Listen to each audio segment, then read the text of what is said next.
Here we go. Spacemice, a very cheesy planet. After a really long walk, the aliens arrived in what looked to be their capital city. We walked past houses that looked like giant, soft, round mozzarella balls painted in light colors. Mousy meteorites. This was turning out to be one cheesy planet. The cheesesteaks led Trap and Sally into a large square where their king was seated on the throne that almost looked like a washing machine. I could tell he was a king because he wore a crown on his head. The king also wore a fancy turquoise outfit, complete with a long cloak.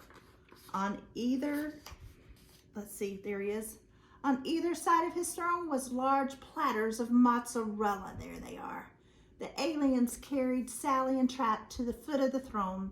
Then the aliens watched with fearful looks on their faces, waiting to hear what the king would say. "Untie the foreigners and bring them closer," he commanded.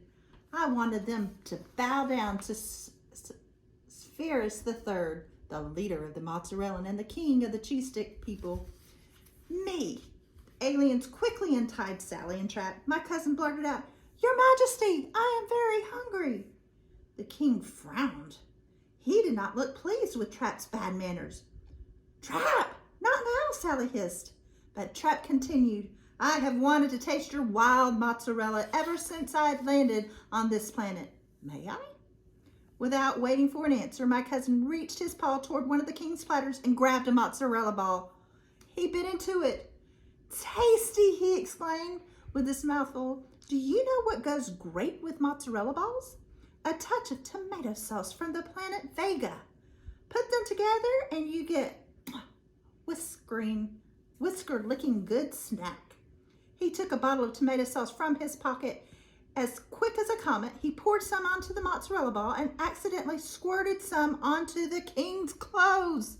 Look at him. "Ah!" shrieked the king. "How dare you dirty me with your messy sauce, stranger?" There they are. The king waved his scepter. "Guards, grab him. Take him to the hypnotizer." Benjamin and Bugsy looked up at me, worried. "Uncle, what is a hypnotizer?" Benjamin asked. Holy craters, I had no idea, but it didn't sound good at all. Next chapter, The Fool's Dance. Before we could react, King Sepphoris hopped off his throne and the aliens brought Trap over to it. The throne definitely looked like a strange washing machine. There it is. Apparently it was a hypnotizer. The aliens slipped a cap on Trap's head and connected it to the machine with a tube. Then the machine started to shoot out tiny little bubbles. "What are they doing?" asked Benjamin.